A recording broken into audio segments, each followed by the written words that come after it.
Assalamualaikum warahmatullahi wabarakatuh. Nama saya Aldi Hadiasa dari kelas 2F. Di sini saya akan mempresentasikan tentang pembelajaran jarak jauh. Pembelajaran jarak jauh merupakan suatu bentuk metode pendidikan formal yang menggunakan sistem telekomunikasi interaktif dan didukung dengan berbagai sumber daya yang diperlukan sebagai penghubung antar siswa dan guru. Saat ini, pembelajaran jarak jauh lebih dikenal sebagai pembelajaran elektronik atau e-learning atau pembelajaran daring online yang secara khusus menggabungkan teknologi elektronika dengan teknologi berbasis internet. Pro dan kontra timbul dengan adanya kebijakan pembelajaran jarak jauh ini. Mereka yang pro menjadikan kebijakan pembelajaran jarak ini sebagai sarana untuk memajukan teknologi komunikasi dan informasi di dunia pendidikan. Dunia pendidikan tidak lagi terbatas oleh ruang dan waktu. Akses menjadi lebih terbuka dengan adanya konten-konten inovasi pembelajaran yang lebih kaya. Namun, bagi mereka yang kontra, kebijakan pembelajaran jarak jauh ini dianggap masih belum memadai dan menyeluruh dalam berbagai aspek, terutama bagi penyelenggara pendidikan untuk terus menyesuaikan sumber daya dan infrastruktur pendidikan. Proses pembelajaran jarak jauh tidak luput dari kendala yang dihadapi. Kendala utama saat pelaksanaan pembelajaran jarak jauh adalah penguasaan teknologi informasi atau TI dan adaptasi guru, siswa, dan orang tua siswa. Penguasaan teknologi dan berbagai jenis media untuk melaksanakan pembelajaran daring menjadi hal yang sangat penting. Berbagai cara dilakukan agar proses pembelajaran dapat berlangsung dan siswa tetap merasakan pendidikan meskipun tidak menuntut ketuntasan kurikulum. Untuk dapat mengatasi berbagai kendala yang telah disebutkan tadi, ada beberapa hal yang dapat kita lakukan.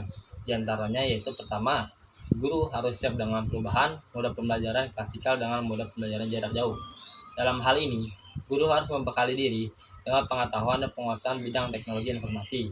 Yang kedua, guru mampu membuat bahan ajar daring yang menarik dengan melibatkan berbagai aktivitas siswa. Hal ini dimaksudkan agar siswa aktif, interaktif, dan tetap termotivasi dengan pembelajaran daring. Fitur bahan ajar daring dapat disiapkan melalui forum diskusi, baik berupa percakapan daring maupun berbasis video, buat variasi kuis, video conference, workshop, dan sebagainya. Dan yang terakhir, selain mempersiapkan konten pembelajaran daring yang menarik, proses pembelajaran campuran atau blended learning dinilai dapat menjawab berbagai hambatan tadi. Model pembelajaran campuran merupakan kombinasi pembelajaran jarak jauh dan pembelajaran tatap muka.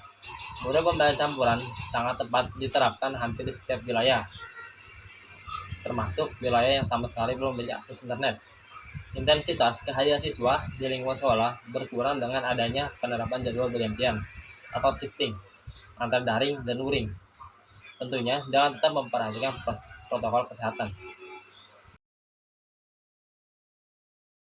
Perkenalkan, nama saya Nur Muhammad Fakhrul Rozi.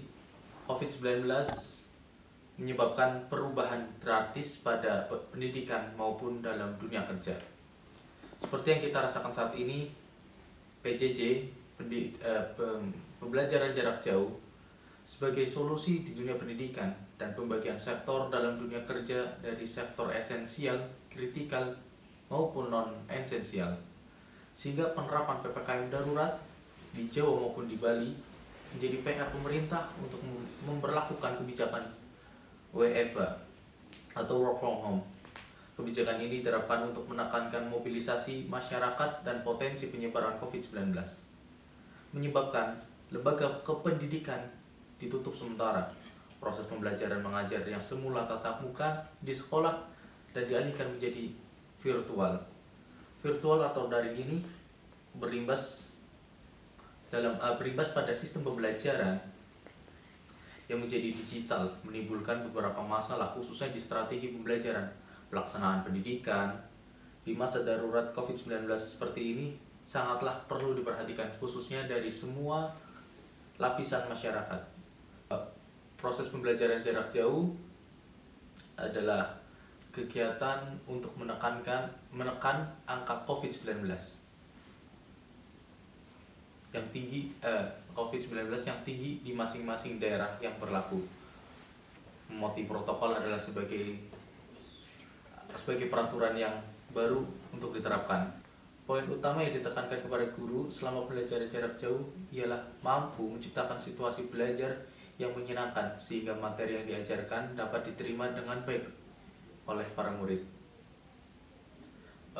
Demi menunjang kegiatan belajar secara daring, guru diharapkan mampu berpikir kreatif, menciptakan media belajar yang menunjang pelaksanaan pembelajaran.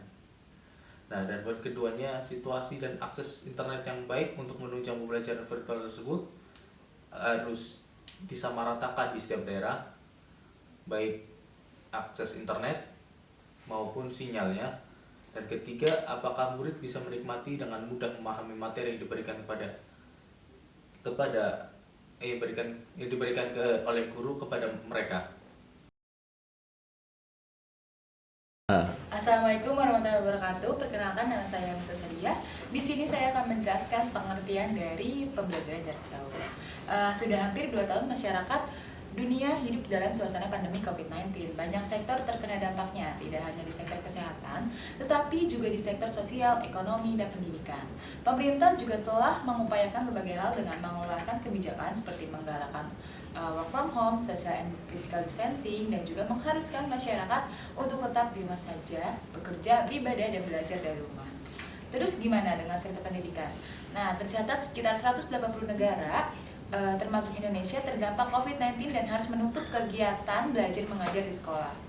Jadi dengan adanya fakta tersebut, pada tanggal 16 Maret 2020, pemerintah mengeluarkan SM-Mendikbud nomor 4 tahun 2020 tentang pelaksanaan kebijakan pendidikan pada masa darurat penyebaran COVID-19.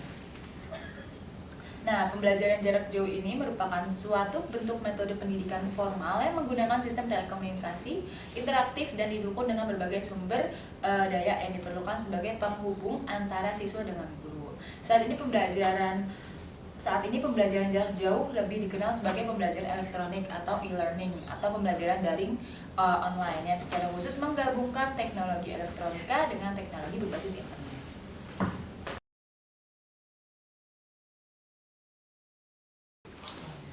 Perkenalkan, nama saya Melania Musabella dari kelompok 4. Di sini saya akan mempresentasikan tentang PJJ dan WFH.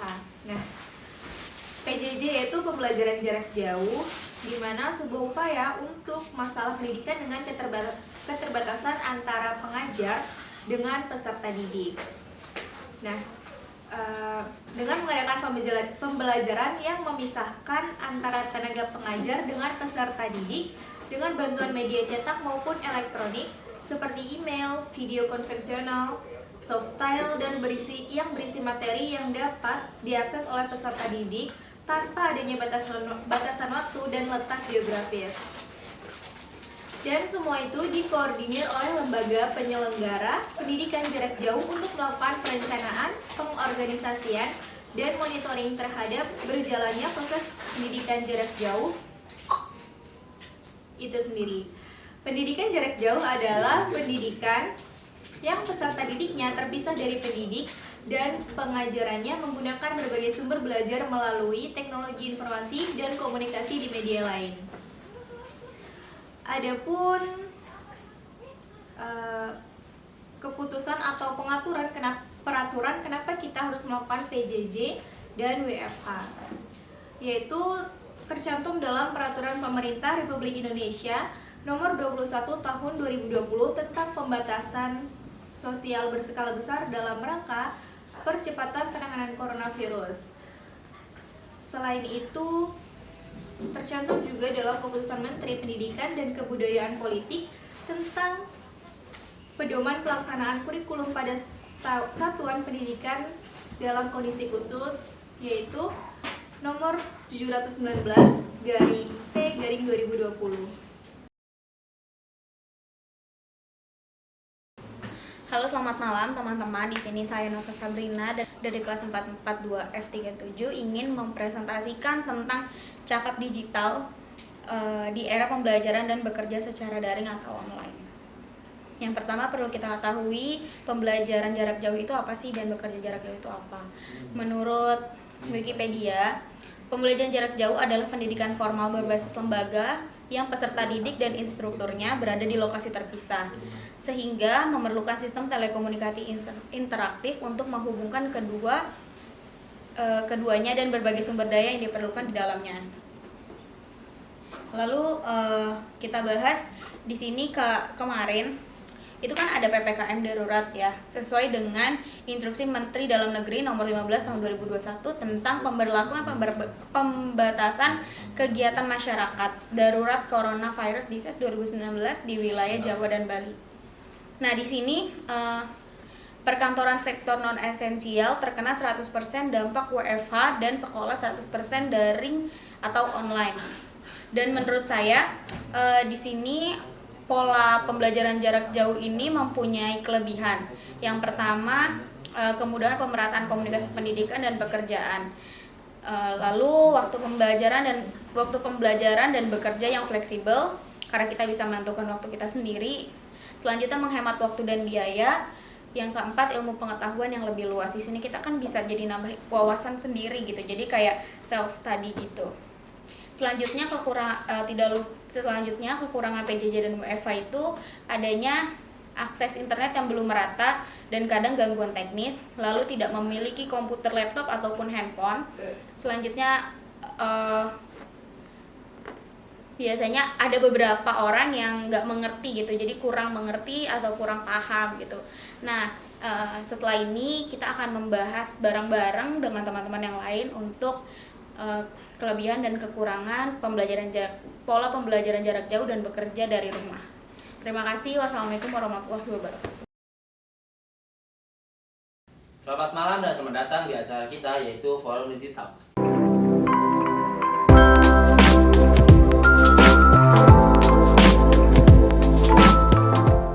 Pada kali ini kita akan membahas tentang pandangan masyarakat terhadap pembelajaran jarak jauh. Nah, kita juga akan berbincang langsung dengan ketiga narasumber kita yang mengerti dan merasakan PJJ di pandemi ini. Perkenalkan, nama saya Ali Hadiansa. Pada kali ini saya ditemani oleh rekan saya. Saya Halim Sedia sebagai moderator. Pada kesempatan kali ini kita akan berdiskusi tentang pembelajaran jarak jauh atau biasa disebut dengan e-learning. Nah, selain itu kita akan sedikit bertanya-tanya tentang pro dan kontra dari e-learning ini. Di sini kita sudah kedatangan 3 narasumber. Yang pertama itu Pak Haroloji sebagai aktivis, yang kedua itu Mela sebagai mahasiswa, yang ketiga Nosa sebagai praktisi sosial. Terima kasih sebelumnya kepada ketiga narasumber kita yang telah bersedia pada hadir pada acara kali ini. Mungkin kita akan melakukan berbincang-bincang lebih jauh. Pertama kita akan membahas tentang keseharian dulu nih. Untuk Pak Ozi nih, keseharian itu apa aja ya?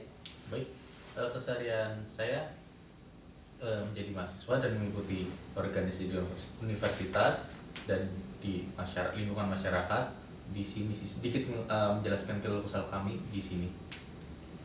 Kalau untuk Kamela, kegiatannya ngapain aja sih? Kalau aku sebagai mahasiswa aja sih, kan aku udah masuk ke semester 6 ya, dan baru menghadapi PJJ, jadi juga aku mungkin menceritakan sedikit yang aku rasain selama pandemi ini. Oke, kalau untuk Kamesa? Kalau aku sih karena aku kan lagi sibuk ngisi acara-acara seminar gitu kan, sama kegiatan-kegiatan sosial gitu sih. Jadi kesibukan aku cuman itu sih belakangan ini. Cuman aku lagi memperhatikan banget nih berita-berita tentang virus COVID-19 ini. Menurut kalian ini di masa pandemi ini, apakah pembelajaran daring itu bisa dikatakan efektif? Untuk Kamela, coba gimana?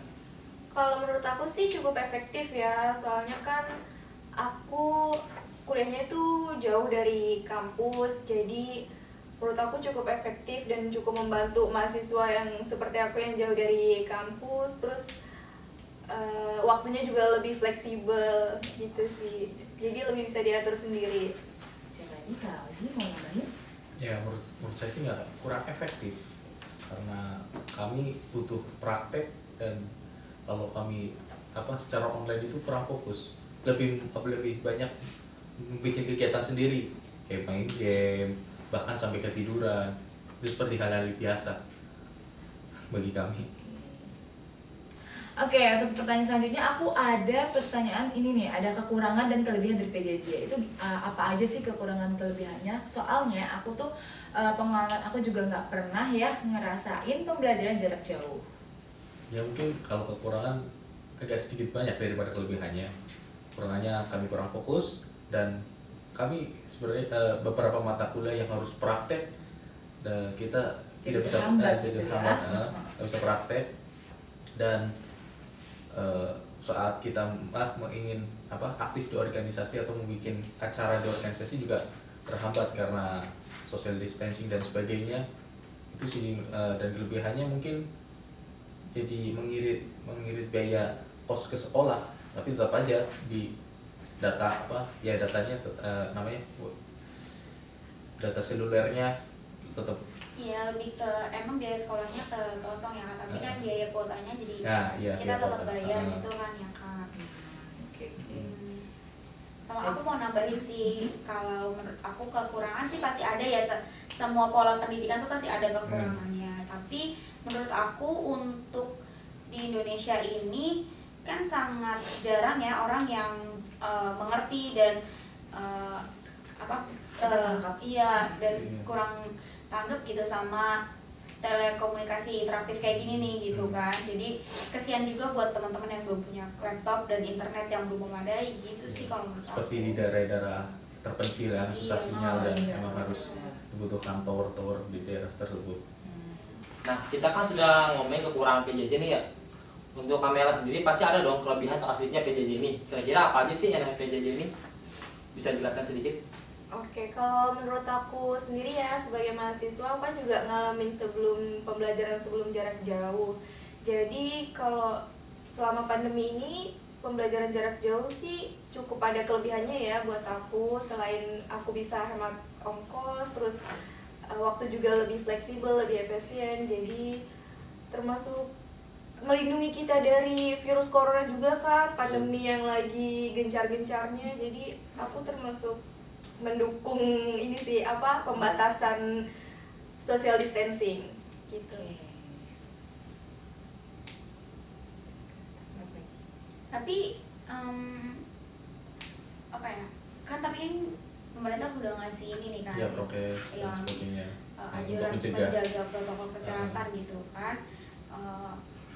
Kan apa nggak maksudnya lebih baik kita juga menggunakan keduanya gitu, kita social distancing juga dan kita menjaga protokol kesehatan juga gitu nggak sih Kak? Karena kan sorry gitu ya, kayak aku kan sering ada kegiatan seminar gitu dan nggak banyak orang yang bisa melakukan kayak gini nih, live streaming kayak gini gitu. Iya, sebenarnya. Ada orang yang maunya kita datang ke TKP gitu. Sebenarnya sih aku juga takut gitu, cuman aku mendukung kegiatan ini kan, aku juga nggak mau ya COVID ini lama ada di Iya, Indonesia iya. gitu kan.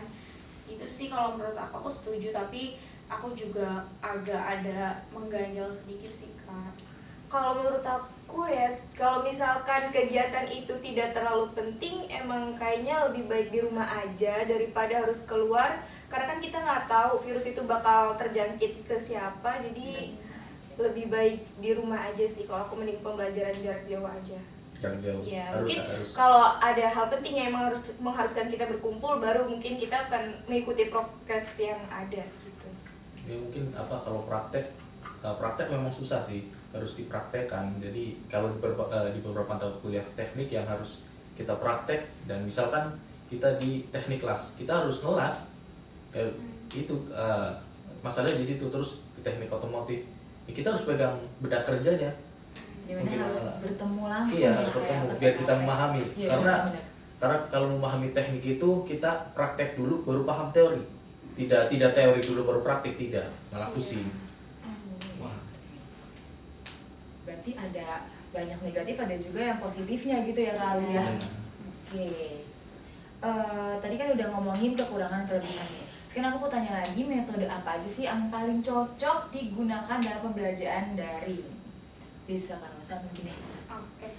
Iya, kalau aku sih menurut aku cocok itu metodenya kita menggunakan live streaming seperti ini ya, atau kalau kayak gini kan kita jadi lebih enak gitu ngomong, jadi seolah-olah kita berbicara langsung gitu ke siswa atau ke audiens gitu.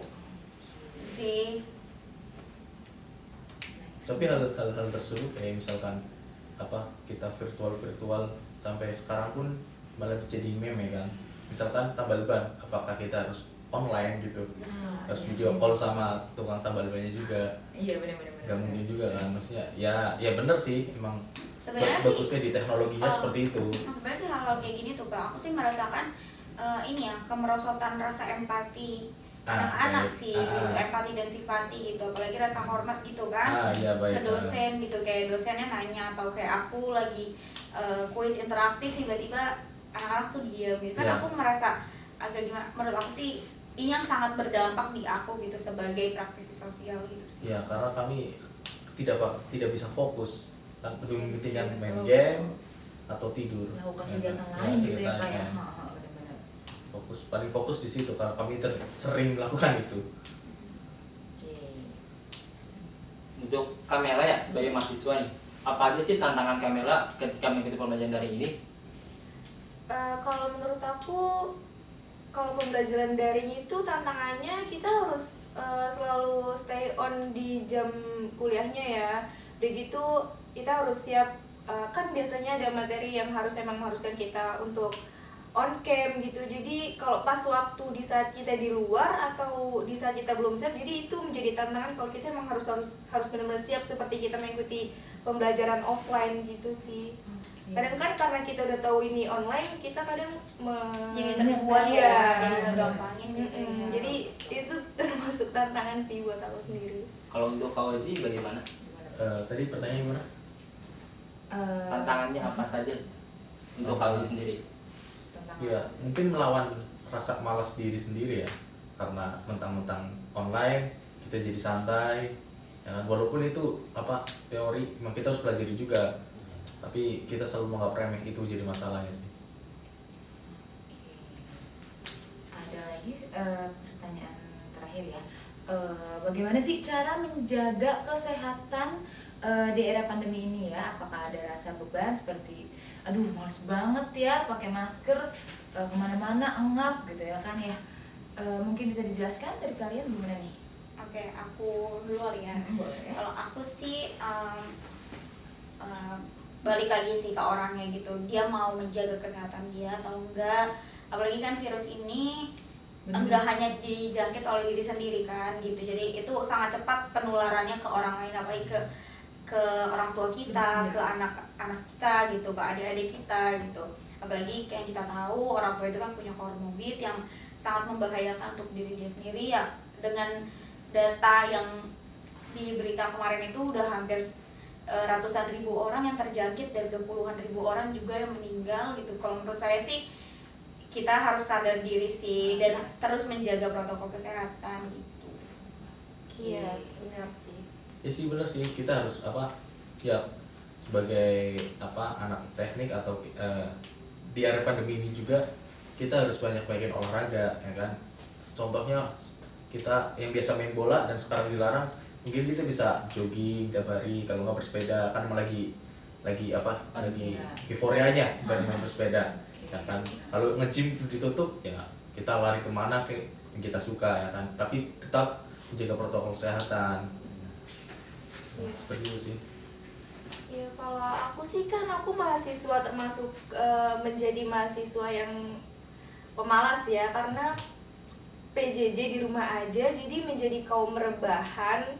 Jadi mungkin kalau untuk menjaga kesehatan tuh cukup di rumah aja, yang penting tetap jaga pola makan, terus tetap jaga olahraga di rumah aja, minum vitamin gitu sih.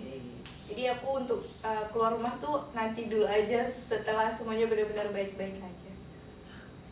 Kalau terlalu menikmati rebahan ya bisa jadi buncit, Iya ya. resiko Benar-benar. di kaum rebahan. Nah, kita sudah ada di penghujung acara. Apakah di antara kalian ada pesan-pesan yang mau disampaikan kepada teman-teman Iya. kalian? Untuk Kamela sendiri, apa ada pesan-pesan? Ya kalau aku sendiri semoga sih PJJ cepat selesai ya, dan pandemi juga cepat berakhir, jadi kita bisa kembali offline. Soalnya kalau kelamaan PJJ juga takutnya kan materi nggak masuk sampai akhir semester, jadi ya semoga pandemi Baik cepat aja gitu ya. dan semua sehat-sehat. Tambahannya sih semoga pandemi cepat berakhir biar kami cepat praktek dan dapat memahami teori-teori yang ada, terus dapat bersosialisasi satu dengan yang lain dengan mudah, secara virtual langsung, maksudnya tidak secara online yang ribet dan sebagainya lah. Oke. Oke. Nah, ini berarti sudah ya. Terima kasih nih yang udah pada datang di acara kali ini, Kak Ozi, Kak Mela, Kak Nosa. Nextnya Kak Aldi. Saya Aldi Adiansa, pamit undur diri. Saya Hamitu Sadia, pamit undur diri. Terima kasih dan wassalamualaikum warahmatullahi wabarakatuh.